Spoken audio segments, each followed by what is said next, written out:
And Sheila, Deb is having some connectivity issues with her Wi-Fi, so whenever you are ready, we can still give it some time, but we'll kick it off whenever you're ready. And we have Karen on to introduce our keynote speaker. So hopefully Deb can join us soon, but in the event that she can't, we have a great team here, so.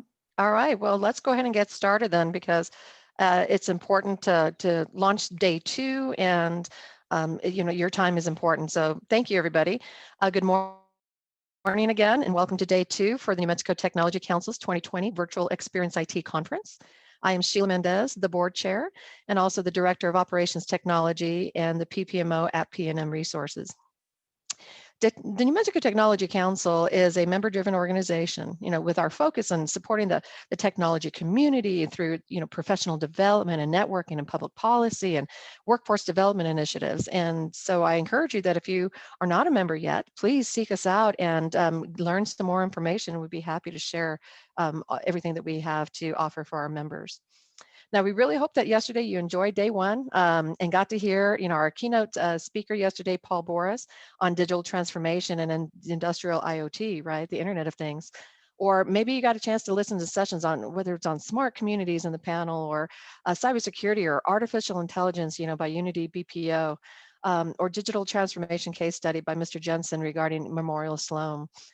There's a lot of great presentations yesterday on aviation and the space track as well. Recordings for the sessions, if you did not know, if you were not able to attend something that you wanted or wanted to go back and hear it again, go onto the website or to go onto the app, and you can see the recordings there for each one of them. We will be looking for an opportunity to maybe transfer some of those recordings to a YouTube platform after the conference, so you can still continue to reach those. We have a great keynote speaker today talking about AI as the disruptor, and I hope you get to stay on to listen to that. We encourage you during time to visit our expo hall, and learn more about our sponsors and exhibitors. I wanted to go ahead and give our conference sponsors a shout out and for their generous support. Our founding sponsor is Comcast, and thank you very much for being our founding sponsor. At the gold level, we have the City of Albuquerque and Fat Pipe, New Mexico. Thank you. Track level, Newsenda Credit Union, Oracle, and Presbyterian.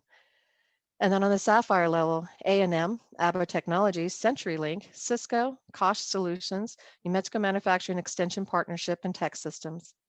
And of course, all of our innovation level sponsors that we have here on the screen.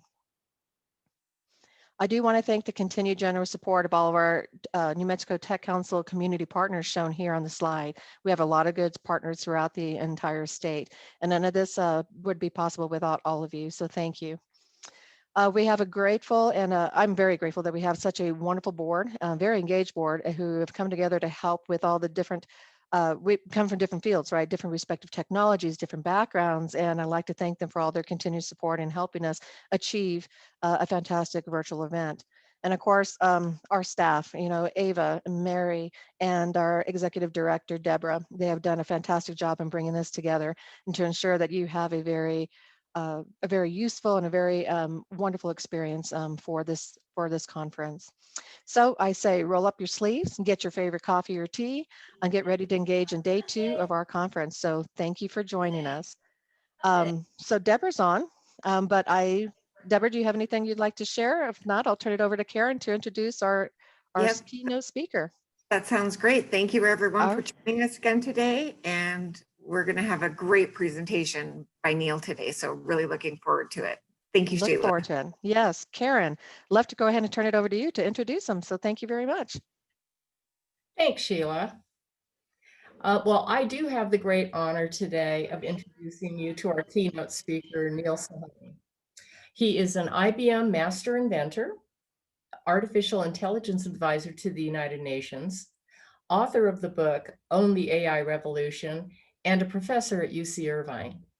Over his 20-plus year career, Neil's worked with enterprises on their business strategies to create next-generation products and solutions that are powered by emerging technology, as well as helping organizations create the culture, community, and ecosystem needed to achieve success. One example of this is the United Nations AI for Good initiative. He's the co-host of the thought-provoking thought-provoking podcast, Changing the Story, and I encourage all of you to check it out. Neil also actively pursues social good and volunteers with nonprofits. He's currently helping the Zero Abuse Project to prevent child sexual abuse, as well as Planet Home to engage youth culture in sustainability initiatives. So now please welcome my friend, Neil Sahota. Hey, thanks, Karen, for the introduction. I wish everyone a good morning or a good afternoon or evening, wherever you may be in the world. I'm really excited and honored to be here. We're gonna talk a little about AI and we're gonna have a lot of fun. I'll just share my screen. All right, hopefully you can all see it. AI is an interesting force. I will tell you that, a lot of people tell me like, it's the future. And I actually chuckle and tell them it's not the future. It's very much the present. When we actually did the Jeopardy challenge for IBM Watson, that was almost 10 years ago. And a lot has changed since then, hopefully more so for the better. But there's, I know, hype out there, there's fear, concerns, some very much legitimate. There's actually a lot of good we can do, and there's a lot of opportunity for all of us. And so I want to share a little bit of that reality with you, because one of the fundamental questions that gets asked, can AI create? Could it be imaginative? Like, could it do something like art? Well, I want to play a little clip about something my friend Ross Goodwin did. He created an AI Benjamin to see, could an AI create a screenplay? All right, you can't tell me that. Yeah, I was coming to that thing. I don't want to be honest with you. You don't have to be a doctor. I'm not sure. I don't know what you're talking about.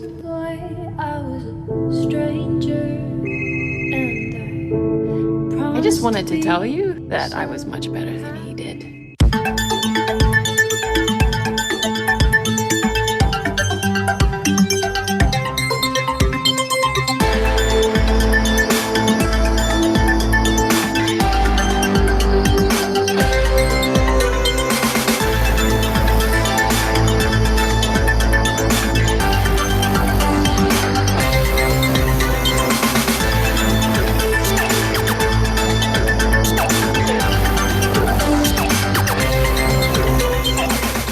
Stop him. I didn't want to hurt him. Sorry, I don't like him. I don't love him.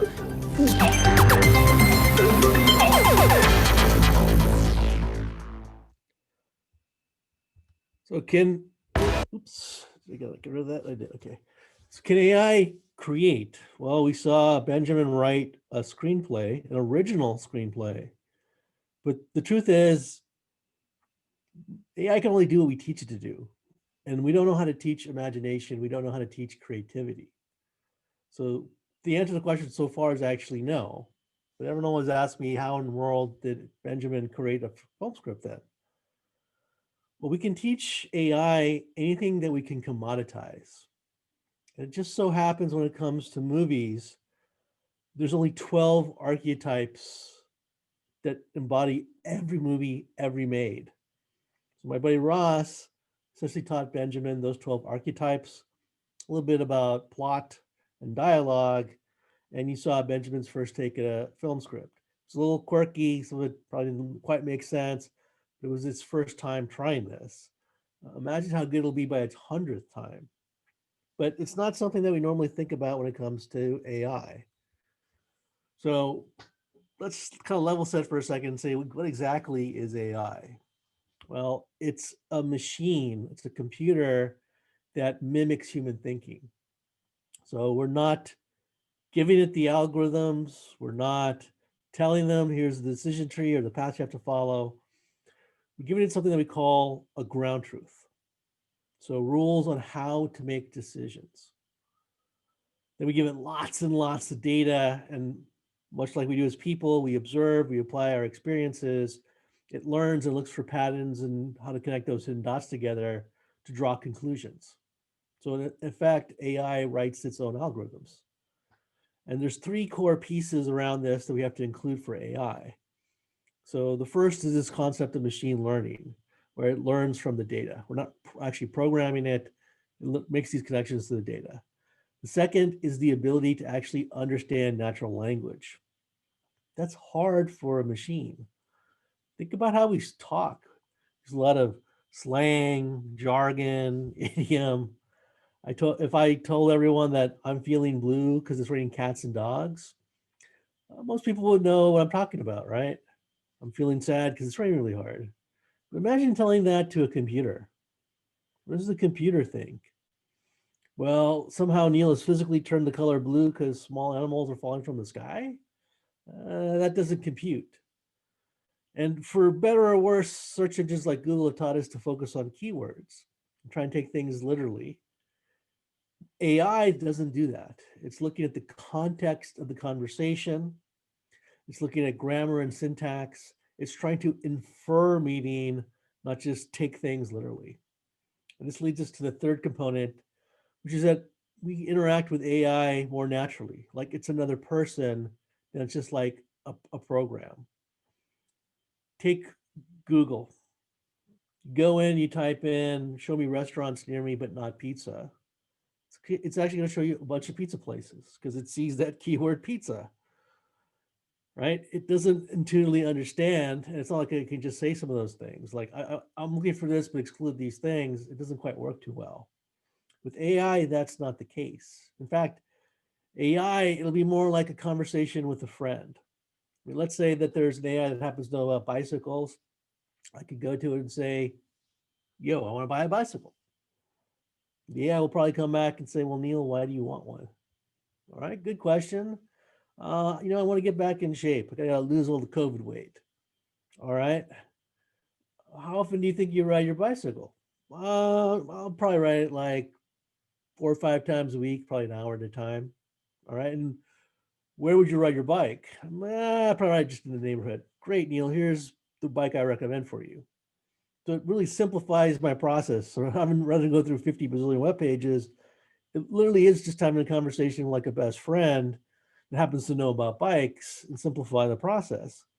But while the AI is asking questions to seek more information, it's also using other information it knows about me, just like a friend would.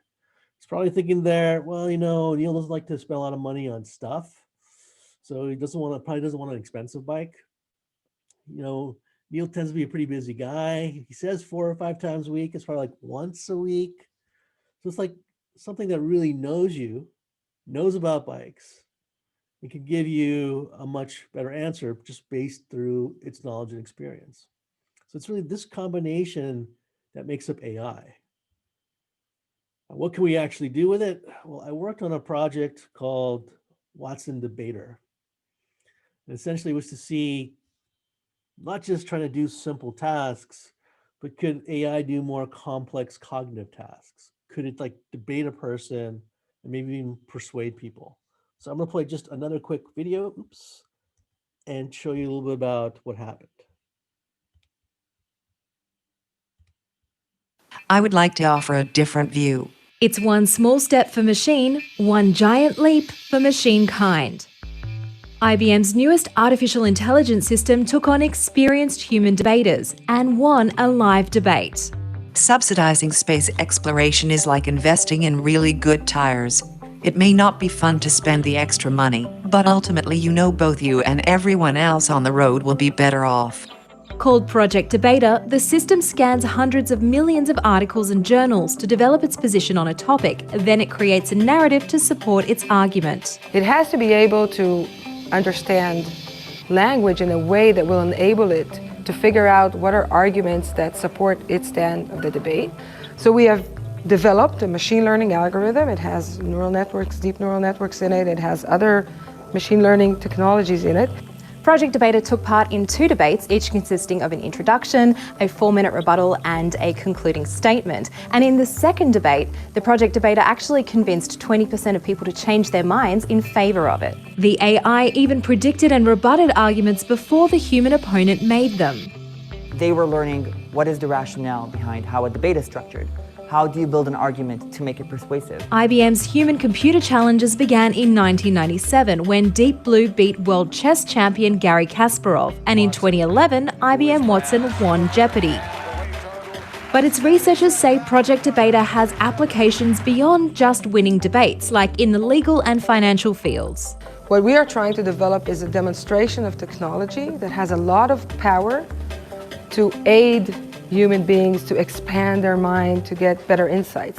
Google is also developing an AI called Duplex that conducts natural conversations on the phone. I'd like to reserve a table for Friday the 3rd. In San Francisco, Lexi Savides, CNET.com for CBS News.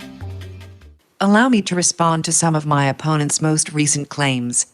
I think that one of the claims made by Ms. Avadia was that people should choose how to spend their money. I would like to offer a different view.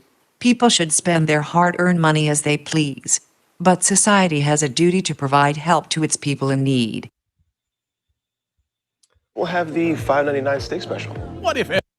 Look, I thought it was hard arguing with the kids. I don't know how I'm going to argue with the machine. Now, a lot of people tell me like, okay, I'm not really surprised. You know, AI can draw upon millions upon arguments and be persuasive that way. But think about that for a second. Are people actually persuaded by cold, hard facts? No, there's usually has to be some sort of resonance, emotional resonance to do that. And so while the AI can draw upon all these things, it needs to find a way to actually connect with the audience. This is where there's a field called artificial empathy with an AI, in that you can actually take a look at the audience, see through their body language, how they're dressed, you know, what their reactions are, anticipate what things might actually resonate. The AI also studies its opponent. So their debate style, what arguments they might try and make, and as we heard in the news clip, anticipate what those arguments be and rebut them before they're even be made. Can even apply neurolinguistics, which is what was happening here, is trying to figure out, based on what the AI deciphers about the audience, what words to even try and use, which ones will create that deeper connections with people. Should I use the word supports? Should I use the word helps? It's doing all this stuff in real time. This is the power of AI. These are the capabilities we actually have. We're just scratching the surface on tapping into it. AI is everywhere. I don't know a single sector or industry where someone is not doing something with it, right? We always talk about financial services and healthcare and education, digital marketing, but things are happening in sports, in talent management, legal services. But there's a bit of a challenge there. We're used to computers doing something faster, cheaper, or less errors. We think automation. And don't get me wrong, there's nothing wrong with automation, but we're only unlocking about 20 to 30% of the value from AI that way, right? We're used to programming computers and giving them paths to follow. Well, AI doesn't work that way, right? Because AI is mimicking human thinking. It has much more capability. There's a reason why we call it the third generation of computing and why it's powering the fourth industrial revolution. AI can actually help us change the processor system, find a new way to actually perform the work. And it's those organizations that are focused here are unlocking the full potential, and they're the ones that are actually being disruptive. Now, I know that's a buzzword that gets thrown out a lot. What do I actually mean by innovation disruption? Let me take you back in time to the 1870s and the invention of the movie camera. I always try to pick examples that most people are familiar with. But despite the fact that we all probably watch movies, maybe some of us more so than others, we don't know how it actually got started. And it really started with Leland Stanford, the founder of Stanford University. He made a bet about horses. Leland said that when a horse runs or gallops, all four hoofs can be off the ground. So naturally the other person said, no, one hoof always has to be on the ground. That was a substantial amount of money, and Leland's trying to figure out how in the world do I win my bet, right? You got to be able to agree and have hard proof here. And so he went to a scientist named Edward Moody, explained the bet, and Edward thought about it and said, okay, I think I know a way. So he set up an experiment. They went out to a field and they set up 100 cameras in succession. They had a person manning each camera, and then they had a horse gallop by, and the cameras would go off 1 second after the other. So at the end, they had a stack of 100 photos. So they're looking through it. Leland finds a photo with all 4 hoofs off the ground. He's like, yes, I win my bet. Runs off to collect his money. Edward, however, is kind of looking at this. And he's going like, I'm looking at these pictures. If I kind of flip through them, it's like I'm watching the horse run, right? Somehow from still images, I've created motion. Invents the movie camera, right? Pioneers the whole filmmaking industry. How is that 2 guys with the same goal come up with such radically different outcomes? Well, Leland was trying to win a bet. That was his priority, right? And so he treated those 100 photos as like 100 different data points. He was interested in finding that one data point that wins him the bet. Because Edward wasn't going to make any money off this. He could actually look at the data as a whole, as an aggregate. And because he was able to do that, he saw something differently. He found that insight to invent the movie camera. And that's what we really need to tap into when it comes to innovation, disruption with AI. We live in a world of big data where data is the new oil. And we have computers that can do things, they can think, they can read body language that we're not used to. And so organizations will learn how to kind of tap into these things to create this value. And when they do, we can do something amazing. So I'm going to play another very short video. It's embedded in my slide. There's really not much audio to it, so don't worry about that.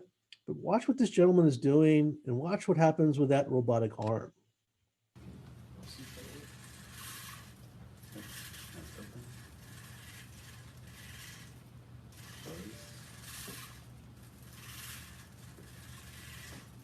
Cool. You want to do some wrist movement? Sure. And you probably noticed that he's somehow able to control that arm, right? We know that the brain can actually still transmit signals to a phantom limb. So whether you're born without it or you lost it in an accident, it doesn't matter.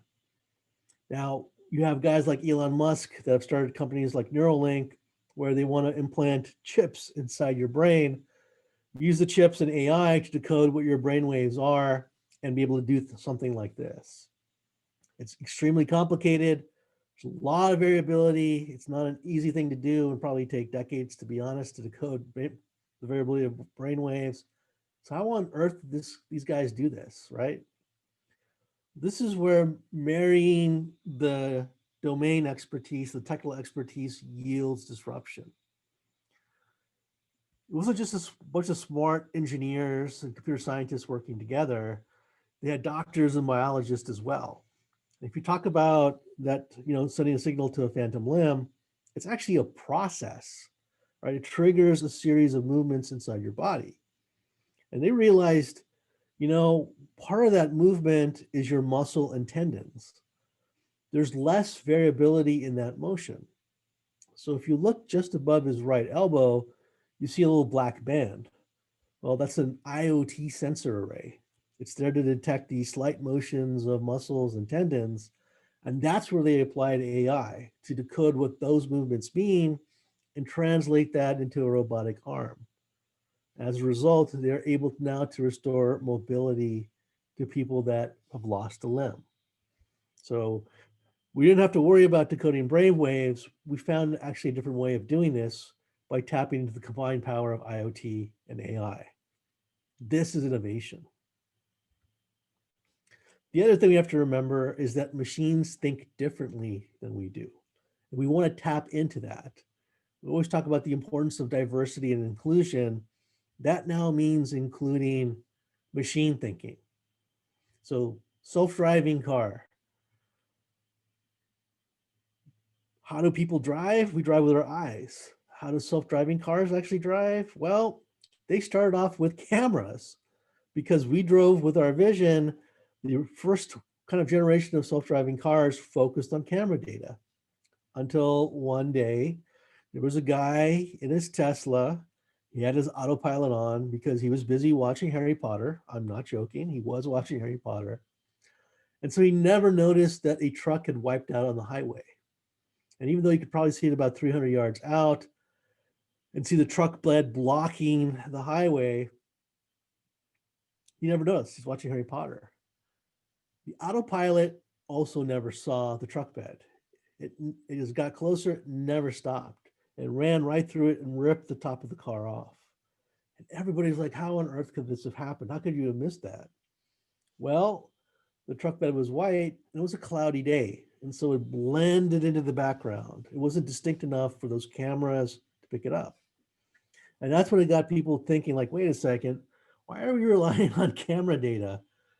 You know, computers can process radar information. Had it been sent out radar waves, it would have picked it up. In fact, you could use LiDAR. You can actually even use auditory. It's a well-known fact that you can hear that little kid about to run across the street before you see the little kid run across the street. We can use IoT sensors in the car, in other cars, in the road, and traffic lights.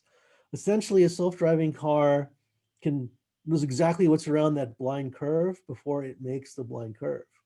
And it's processing thousands of data points per second in real time to do this. Machines think differently, they can use different data. This is why, and I'm sorry if I shatter anyone's illusions here, self-driving cars are better drivers than humans. I can tell you that in my work at the United Nations, the conversation is not about when do we legalize self-driving cars or when they're safe enough.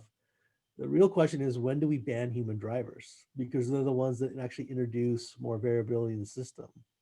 You know, people tend to be more distracted drivers than machines. So it's another opportunity to realize that if we think differently, we can design differently, take advantage of these capabilities and do something different. Again, innovation and disruption. And this is getting applied across the board. The smart companies, the smart government agencies, even the smart nonprofits are now trying to tap into the innovation aspect and say, how can I take some of these AI capabilities and do something differently?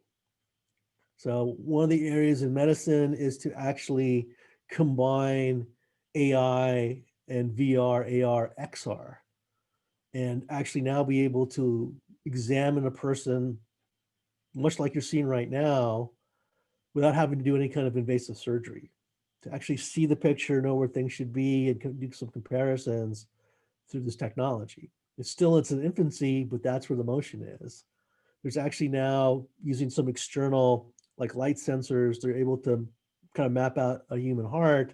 And much like you saw in like the Iron Man movies with, you know, Tony Stark, able in the real world to manipulate kind of a digital display, do the same thing with the heart. Have a doctor rotate it around, open it up, look at the ventricles and all that kind of stuff. Agriculture, you know, one of the oldest professions, is getting disrupted by AI and other emerging technology. I've actually worked with farmers in Bangladesh that have access to very little natural resources, very access to the water, and even with a very basic infrastructure, use AI, use IoT, and even drones to figure out, based on like topsoil content, which crop to grow, where to grow it. You know, even AI recommendations like move the seeds 2 millimeters to the right. And they've been able to improve crop yields by 30%, using 20% less water, using less topsoil resources.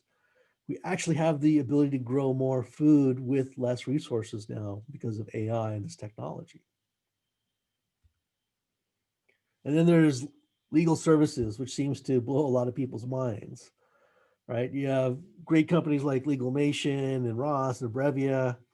And when it comes to this, people are a little bit shocked. They're like, well, I get that we have to make some policy and regulation and legislation. We definitely need to do that, but it's probably more on the operational side. And people are absolutely right. There's a lot to help with like discovery and contract management and those things. There's actually more and more things actually going on that are the traditional work of a lawyer. And Legalmation is a great example of that. It was actually started by 3 lawyers with no technical knowledge. They asked the question everyone's asking today: I know I need to do something with AI. What is it? And, helping them out, they realize that there's some set of work around like responding to a complaint. Now, a typical associate lawyer of about 3 to 6 years of experience, they're going to spend 10 to 12 hours on this, right? They're going to read the complaint, they'll do a little bit of research, they'll respond, write deposition questions, all the court documents, start looking at some case strategy. What it takes that lawyer to do 10, 12 hours takes their AI 2 minutes to do. Just 2. That's what shocks people. They're like, how in the world can it do something like this? And it does it very well. They have very large clients now, like Walmart and Target and that. Now, you may have noticed that I have a chicken in the upper right-hand corner. I do that with intention because to show you the power of AI, Walmart actually had a case. There was a guy who ironically was a dentist. He bought a whole chicken, and when he bit into the gizzard, he chipped his tooth. So he sued Walmart.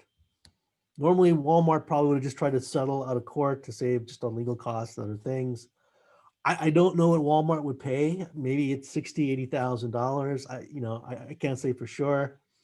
But because now they're using Legalmation's AI, it went through the AI system. And so as it did its work, one of the things it came back with was some potential case strategy about chickens.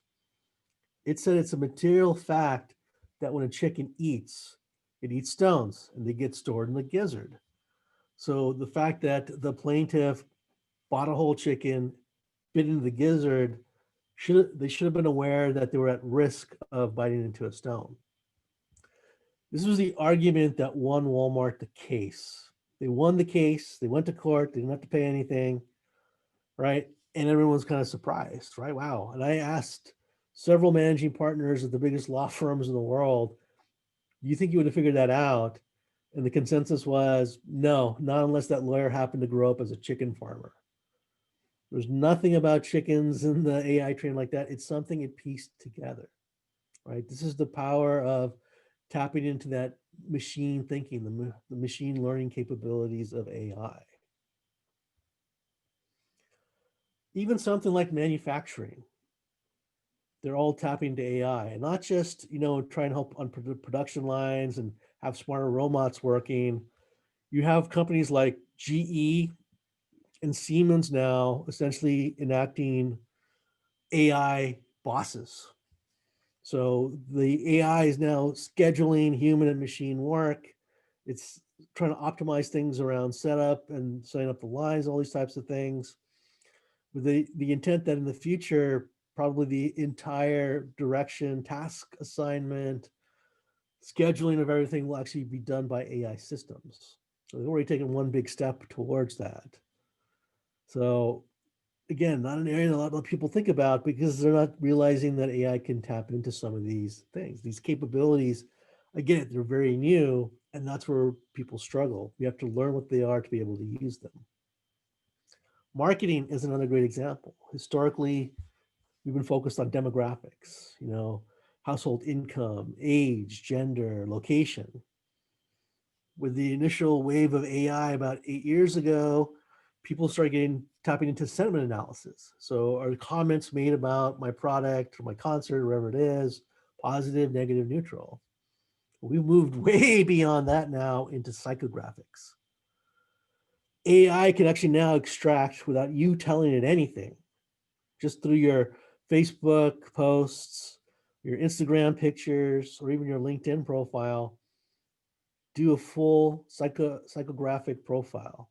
Using real psychology, it can map you onto the 56 personality traits. You can figure out what your opinions, your attitudes are, your hobbies, your interests, even things like where you might want to travel. You can even figure out your political affiliation. So we always talked about that 360 view of the customer. Now people are trying to figure out that inside-outside view. What do I know about the person on the outside? And what do I know about them on the inside? What's their mental makeup? And they're combining that with neurolinguistics. So AI has gotten really good at being able to decode language. So there's actually a company called Cyrano AI. These guys in this example are the founders of that company. So I'm not disclosing anything they don't want to share. But they can actually do something as simple as a Zoom call, and the AI can analyze what people are saying, tell you the observations about them, right? How do they learn? What are their values? What's their level of commitment? What do they care about most? They care about the fun factor. They care about the cost benefit analysis. They care about the amount of value, how to work with them, even how to speak to them, what words to even use, right? They've got a really powerful tool that their original focus was to help people or help depressed and suicidal teenagers. And they kind of expanded out to obviously marketing, but I really feel like they developed an AI communication coach. I think about like even my better half, she and I still have fights over because poor communication. It's the person I love the most in the world, right? How is it that after all these years, we still have these problems? Humans aren't exactly the best communicators, but imagine having that little AI coach like this Sierra now, where it's telling you like, hey, Neil, slow down. What you're saying is not resonating with her. These are not the things that she wants to focus on. This is not what she values. You have to talk to her about this, and you have to try and use these types of words, right? It would totally work. And some of that is kind of going on. And it's going on between not just spouses, but parents and children. So again, we're tapping into some capabilities that we wouldn't probably normally never think about. And we're using these things to help solve the biggest illness in the world, which is actually loneliness. Before COVID, 40% of the world suffered from moderate to severe loneliness. It's tough. And how do you help these people? Because often they're not really saying anything. And so there are many companies out there now tapping to AI to give people an outlet. There's actually a project going on in Nairobi, Kenya called Loving AI. Not probably what you initially think, but their goal is to teach AI unconditional love. They want to give people a safe space, an outlet to try and connect, not a substitute for human relationships, but an outlet where people can feel like they belong, build their confidence so they can actually move forward, either ask for help or try and build those human relationships. Now, funny things kind of happen along the way here. I've actually been a big proponent of saying that AI will make us more human. And most people scoff when I say that. Well, what's happened in Loving AI is in trying to do this, they realized, well, we can only teach the machine something we commoditize. How do you commoditize unconditional love? I mean, what does that even mean? How does that differ from normal love, traditional love? And what are the different types of love? You get the love between two spouses and parent and child and friends.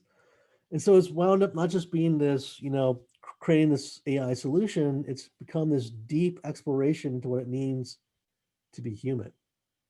And that's why I really believe that machines, that AI will actually help us be more human. Now, I don't want to say it's all rosy. There's lots of challenges in trying to use AI. The first and foremost is data. AI only can learn if we have data for it. And some areas that's okay, and some areas not so much. Healthcare, unfortunately, is a great example of not so much, where while there's tons of data out there, people don't want to share, right? Data is the new oil, and they think there's value. So even if they're not able to use it themselves, they don't just want to give it away either. And then we have to worry about how good is the data and it's clean. And then the other big challenge with AI is the training. Anytime you ask the machine to do something new, it's like a 3-year-old child. So yeah, you give it lots and lots of data, but you have to let it try things. You ask it questions or do things, and you have to have those teachers there to say, oh, great, that was the right answer. Or, well, that's wrong. It should have been this. This is why. Or that's partially right. You missed this piece, right? People always underestimate the amount of effort it takes to teach a machine. When we were doing cancer research, right, it actually took the AI about 4 months to kind of master the basics of cancer, the different types and the stages, in large part because we got very little time from the subject matter experts, right? They're very busy and they're out there saving lives, so can't complain about that. But if we could have gotten more of their time, we probably wouldn't have been able to do this in 3 or 4 weeks. And that's a testament of how fast machines learn. While they start off as a 3-year-old child, they can be a PhD in just a few weeks. So that's why the subject matter expert is so important. The third big challenge is bias. We all have bias, especially implicit bias. And so if we have stereotypical thinking or we have bad habits, we'll wind up teaching that to the machine without realizing it. The UN is really big about having AI robot judges. They believe it'll improve access to justice, reduce corruption in the system. We totally have the data for it. We totally have the subject matter experts for it. But think about the US court system. Is there implicit bias in there? Thinking about all the judgments and the sentencing and all those things. I could point to tons of cases where you have two people convicted of the same crime. They're about the same age, same time of occupation, but one person gets 6 months and the other person gets 10 years. The AI is going to start looking at why are they different? What's different about these people? It might include something bad like, well, it seems like some ethnicities, they get kind of lighter sentences or shorter sentences, while some ethnicities get harsher or longer sentences. That's the challenge with implicit bias. We have to be vigilant about our data, our training, to make sure that we're not letting this adversely affect what we're trying to do. Now, I know you're thinking, Neil, all that stuff sounds great. I definitely want to do things. I've been trying to figure that out, but I'm not a smart technologist. What am I going to do? I would tell you to be cautious. Most people think AI is a bunch of coding. There's very little bit of coding actually involved. You need the data, right? You need to be able to do some experimenting and try and figure out. It's more about understanding what the capabilities are than understanding how the guts of the technology work. I can tell you that the most successful AI products, most successful AI ventures, most successful AI startups were started by domain experts, by business experts, not technologists. How, there are a lot of smart technologists out there, but how do them know the problems and pains of a doctor, a lawyer, an accountant, a marketer, right? This is why marrying the two together, the two expertises together is so important. And that's the secret formula that I share with people. My secret formula on helping them understand how to be innovative, on answering the question, what should I be doing with AI? It's not problem solution. It's about starting with the right mindset. Think about like an entrepreneur. Don't worry about why things won't work, why we've never done something like this before. You got to be open up to possibilities. Remember, we're dealing with a whole new set of capabilities, lots of first of a kind here. Then we want to think about the problem we want to attack. What's the real problem that's going on, and what are the real root causes? And then we have to marry in the domain expertise to see about the rules and kind of all this stuff. So if you remember the video I showed you where they're able to control the robotic arm, right? That was what they're thinking, like, well, let's forget about what we think is possible. We don't fully know that.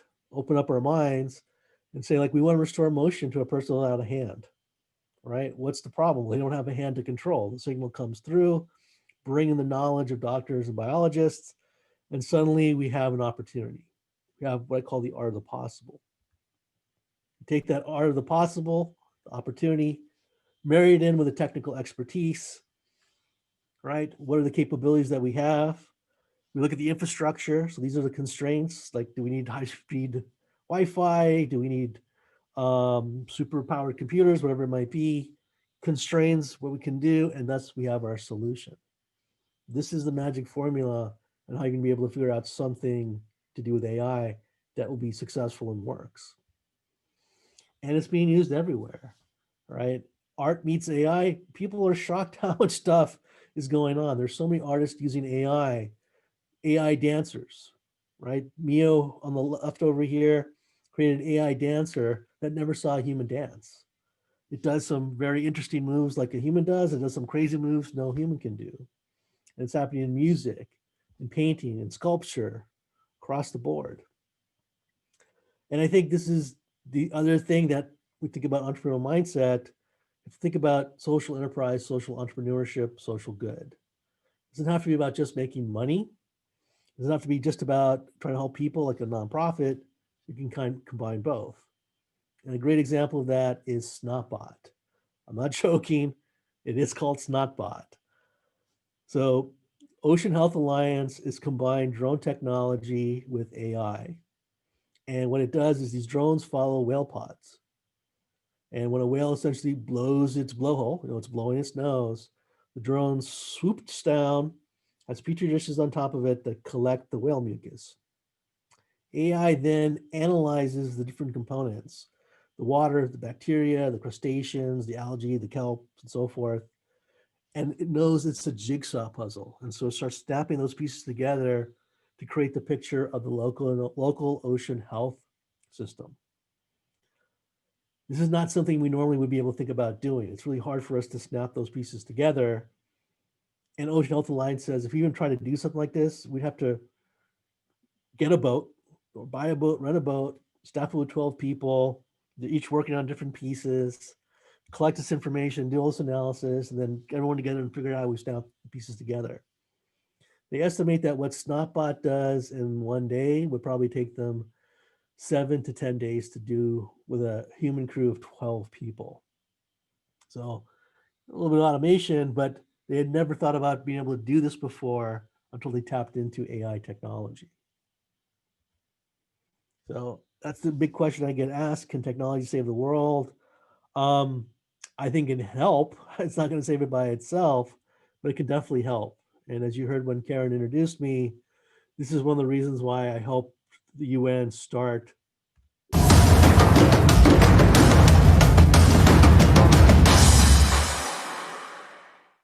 AI for Good, which is essentially using artificial intelligence and other emerging technology for the Sustainable Development Goals. We're actively applying this, and we have solutions that help with poverty and hunger, gender equality, and access to justice. There's over 116 projects going on today, right? And they're not just all feel good, it's actually a lot of social enterprise, social entrepreneurship. It's the partnerships, it's the combinations, it's the people, it's the business, the technology, it's the people that want to figure out a problem and commercialize, working to also with the people that want to help do social good. We always talk about ecosystems. This is ecosystem to the max. And then one last thing I want to share, because I'm seeing a lot more of what we call convergence, the combining of exponentially growing technologies together. One huge opportunity in AI right now is with generative design. Generative design is essentially no longer telling the computer the requirements, kind of tell it what you want. So like if I want to build a new type of plane, I wouldn't say like, okay, it has to be this long and this, all these kinds of things. I would explain to the AI, here's how a plane works. It's gonna have thrust, it's gonna have lift, these types of things. Then I would say, I want a new type of plane. All right, it's gotta carry 200 passengers, have this level of fuel efficiency, have a range of 10,000 miles. It would generate millions upon millions of designs. In fact, we've even seen this where it starts fabricating materials that we've never made before to see what the possibilities actually are. And then the AI will whittle that down to like its 5 to 7 top design choices. And then human engineers will actually review that and see which might be viable. And we actually did this, working with Local Motors, we came up with Ollie. So this is a self-driving, solar-powered, 3D printable bus designed by IBM Watson. It's IBM's AI system. It's cheap, it's portable, it can carry 12 people. It is self-driving, but if you're inside, you can actually chat with Watson while it's taking wherever you want to go. Right? This is real. This is what we can actually do. Right? I always talk about the pandemic and it's on people's minds, but 4 years ago, I was talking about tapping into AI and generative design to look at virus genomics, to try and anticipate what kind of viruses could mutate or what kind of new viruses might spontaneously erupt or come from animal-to-animal transfer. Unfortunately, we never pursued it because it was a lot of work, a lot of money, and people wanted more of an immediate return. But now we kind of regret that decision, right? We actually have this ability. We can actually have AI upon millions of different possible virus outbreaks. And based on what might be most realistic, because we have the virus genomics, actually start working on a vaccine before it ever even happens. We actually have the power to prevent epidemics, let alone pandemics. So I'm hoping that at least we'll learn a hard lesson from our recent experience and put more energy and resources into this area. But again, it's another example of how we can be innovative and disruptive with AI technology. With that, that wraps up my talk. I don't know if we actually have time for questions or not. If we don't, I'm happy to talk to people offline. But I thank everyone for their time and listening, and I hope this was helpful. It was wonderful, Neil, so interesting. And I really like the concept too of, the art of the possible and the new way of thinking. And then, as you said that at the very end, that's where it all like came together for me in my head, as far as the innovation, disruption. So really fascinating information. I don't see any questions in the chat, except for just some comments. So exceptional, it makes me feel hopeful, and very many thank yous. Yeah, there's a question in the Q&A if you want to throw that out there. Oh, thank you. I don't know why I just look at the chat. How do you see AI applied to the education system? That's a great question. I'll talk about the obvious, and then I'll talk about the non-obvious. I'll try to do it quickly. The obvious is personalized curriculum. So we know that every student learns differently. Some people, not just the visual and stuff, but everyone's kind of strong or weak in certain areas. And so there's a lot of focus on trying to understand each student, their learning styles, their personalities, and develop a personalized curriculum that they can be used by teachers, parents, school administrators. So rather than what we do today, you have to teach the lowest common denominator, which hopefully helps every student, but frustrates some of them. We can kind of now allocate our efforts a little more focused. So hopefully that will improve the learning experience. The non so obvious is the behind the scenes operations around education. So we always talk about, can we help with some of the admin work, some of the things we absolutely could. But one of the most interesting things I actually saw was we actually did work with an Australian university where we created an AI onboarding coach for incoming freshmen. And so the incoming freshmen, and if they want their parents to participate, they can. The AI would actually kind of just chat with them, help them understand, but kind of explain what college life is and the opportunities. It was kind of like a peer counselor, I guess, for lack of a better word. And what happened was during the summer when the students were using this, when they actually came on into the campus, they actually integrated much faster. They actually knew what clubs they wanted to join, what classes to take. They had better ideas about what kind of career they might want to pursue, or things like getting a mentor. And so, it's been processed for 5 years now, and the general consensus is the students find this was actually amazing. They felt like it gave them a jump start, not just in their college career, but kind of helped them set on paths to understand even what questions to be asking. Terrific. Thank you so much. We do need to get moving soon, but I hate to not answer another question from Richard Kruger, one of our good friends and members from Loza and Loza. They're IP attorneys. I see that you're into the intersection between AI and the law. In what areas do you see AI currently being the most useful? He says also shout out to Artificial Lawyer. Great question. I think it depends what side of law you're into. Is it law enforcement? Is it justice? Is it the policy, regulation, legislation side? I can tell you that a lot of people are actually focused on right now on diversity and inclusion. And I know that sounds kind of weird for a law or law firms in particular, but most law firms, especially the big ones, they'll often say, we don't know who we have, how good our people are. We go to certain schools, the big ones go to the top 20 schools, go to the top 10% of the class. And I've heard the stories. They hire people, maybe it works out, maybe it doesn't. They've let people go, and it turns out they're superstars, beating them in court. That a lot of law firms and even some of the courts now for their staff are turning to AI to help with talent management. And so looking at not just like recruitment and retention, but even helping to define career paths. So it actually help evaluate the skill, knowledge of their folks. See, is this person going to be a great trial lawyer?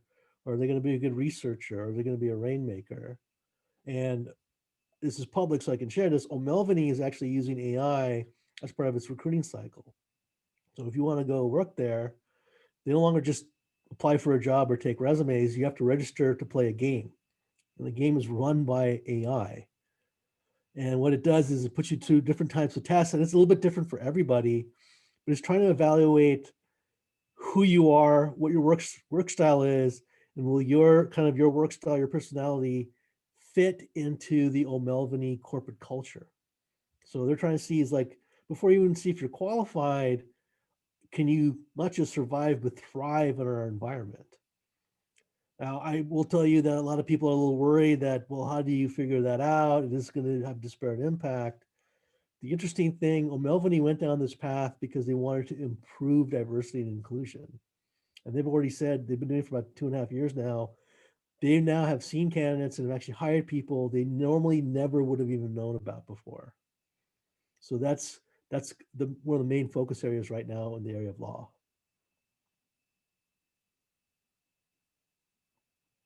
I think you're on mute, Deborah. I'm mute. Just one more really quick. How do AI false positives impact the confidence of its implementation in society as a whole? That's a great question. False positives obviously are not good, not for AI and not for, like COVID testing, right? One of the biggest challenges we do have is truth and trust in technology. And we have to accept that the machine will never be perfect. This is an expectations game. I've used the example before of, you see a human doctor, there's a 1 out of 7 chance they'll misdiagnose you. Okay, not the best, but we're human, we make mistakes. But then you tell people, well, robot doctor will have a 1 out of 100,000 chance of misdiagnosing you. And people are like, oh, that's not good enough. Even though it's better than a human, it's not good enough because we feel the machine should be perfect. That's never going to be, ever going to happen. It's just like, I hate to say airplanes. What's the acceptable fail rate for an airplane? It's not 0. I assure you, it's a very, very small number, but there is one. And I think that's a thing that we're going to have to do as people is kind of level set our expectations and say, what is that kind of acceptable threshold? And once we have that, we'll be in better shape to be able to deal and manage with false positives.